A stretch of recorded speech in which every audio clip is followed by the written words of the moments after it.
So here we are at Columbus State University for the Columbus Interactive Media Festival. It's run primarily by our Columbus State University student chapter. So let me get you both to introduce yourselves. Hi, I'm Caleb Farrell. I'm currently the president of the Georgia Game Developers Association at CSU. My name is Michael Grantham. I used to be the president at CSU.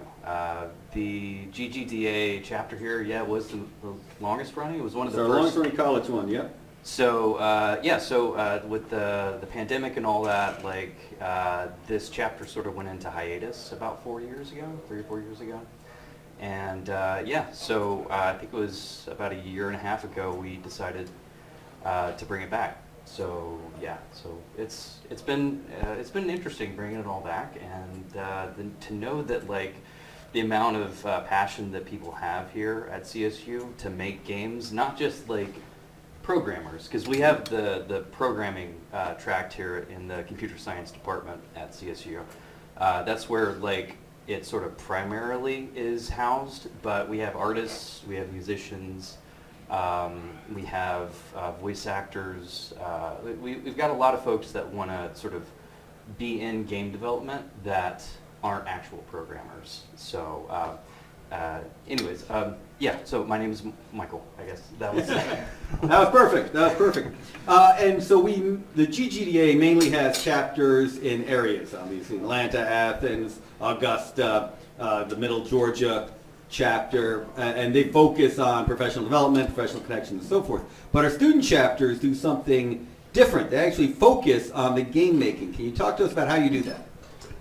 Yes, so here we do have a games programming class, but it's not available until basically your junior year for most people with all the prerequisites and stuff like that. So this year we kind of have focused on trying to our vision being to empower people to make games without having to wait that long, or if you're not even a computer programmer, then we can give you an opportunity to do that because, like you said, it's not extracurricular thing, but interdisciplinary field.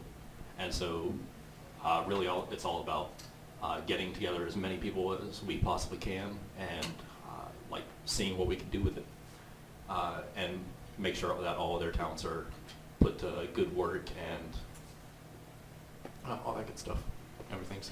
So just to sort of piggyback with what Caleb was saying, it's here as a resource. It's sort of primarily started as a resource for games track programming students to sort of fall back on because you can program a game and make it work and all that good stuff.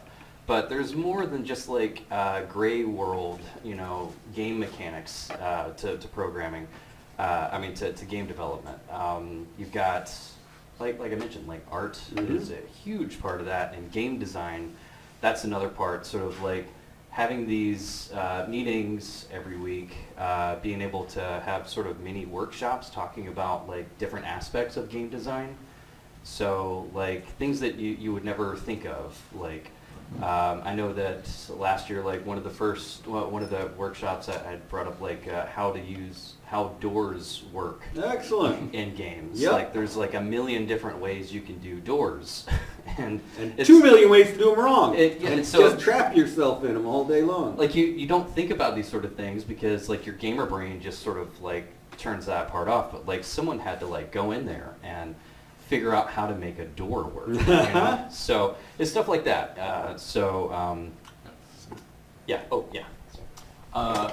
Also, when it comes to figuring out how to put everyone's best efforts to use and all of their skills, another thing is you can't just throw everyone in a pot and tell them to make a game. I mean, you can, but it's kind of hard to wrangle.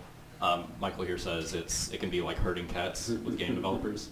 But yeah, our first semester we kind of did try and get everyone together, which was fine because we had a relatively small amount of people.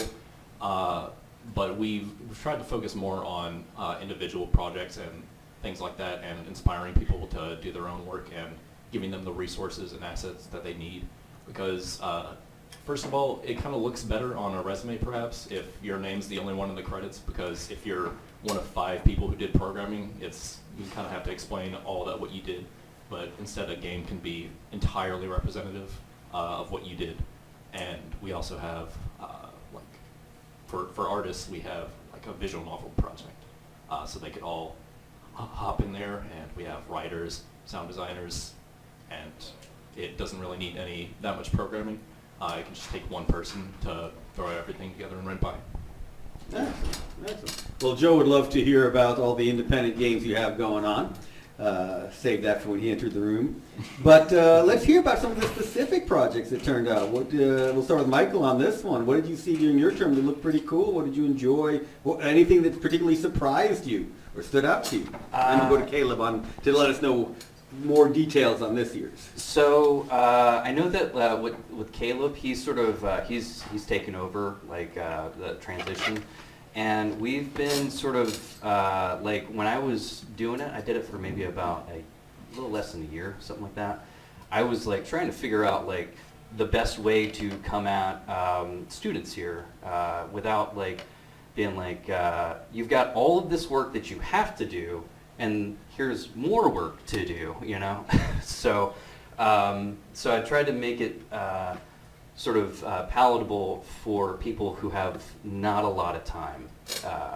And anyways, so what we did was when we first started back last semester, or I'm sorry, it was a year ago now, I was like, okay, so we have to have a scale. We have to scale and have a scope for a project that we're going to do all semester. And we did that about halfway through the semester, and then we didn't really actually get going until about 5 weeks before the end of the semester. So the project was done in about 3 or 4 weeks. Oh, excellent. So, but it was like a visual novel. We used Unity to do it. We had artists come in there and do characters, like 2D characters. We had artists do backgrounds, music, and I helped out with like programming. We also had my vice president at the time, Eric Robuchet. He did a lot of the programming. He's like a rock star when it comes to programming. He also did the games programming track here. So, but yeah, so we worked on that. We got to show it off at the students. Every spring they have something called Sage.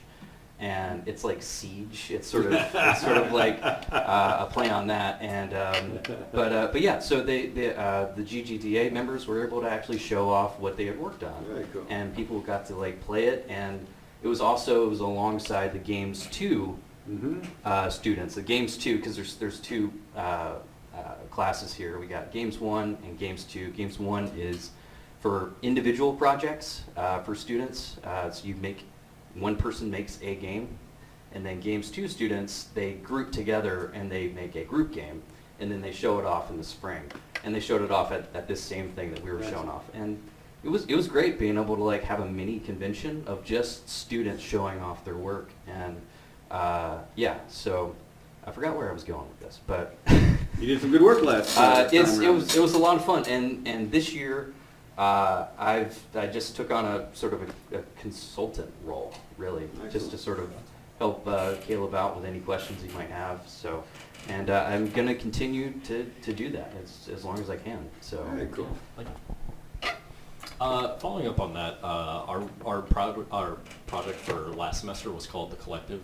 It was a visual novel as you described, but it did actually require some programming since it's not all built in. So Michael here made like the entire engine for that. It was kind of it's kind of cheesed, but oh no, it was all hard coded. Like, oh yeah, it was just like wouldn't have made Dr. Obando wouldn't have made the best programming practices were not really taken into account, but it worked.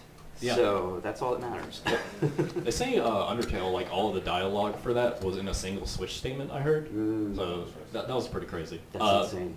But this semester, and I think last semester as well, we've had more individual or like small group projects. Okay. I took one upon myself. I think it was Quest Till Death, named subject to change, and it was sort of like a Final Fantasy 1 kind of deal because that's Hayden who had that idea, kind of introduced that to us, and I kind of took that on. And we have Katie, who is our secretary here. She's doing the art for that, and we have like a bunch of interested writers coming on, and a lot of interested programmers as well who have not really like made a full game yet, but we're trying to take it like one mechanic at a time to try and develop those skills without really stepping on the toes of the game design class here. Yeah, that's about that. All right. Excellent. And last question, how do people find out about the club and how do they get involved? We can staple a QR code to the camera lens, I think. But if you come down here to CSU, we have flyers all around the Georgia Game Developers Association. I'm sure y'all will recognize the logo. We just have some things like stapled to poster boards, bulletin boards, all around the school. I think some of them got taken down, so we'll have to put a few more up. But there's I a don't few have my of phone on me, but we do have an Instagram account. Excellent. So Yes, I do have it. It should be the GGDA at CSU, I believe, and we do have a QR code on that you could scan to. Oh, I deleted Instagram. I do that hourly. Yeah, the GGDA at CSU. It should be something like that. Thank you. All right, thank you. The GGDA at CSU. All right, thank you very much for all your work on that. Thanks, Andrew. Very much. Appreciate it. All right.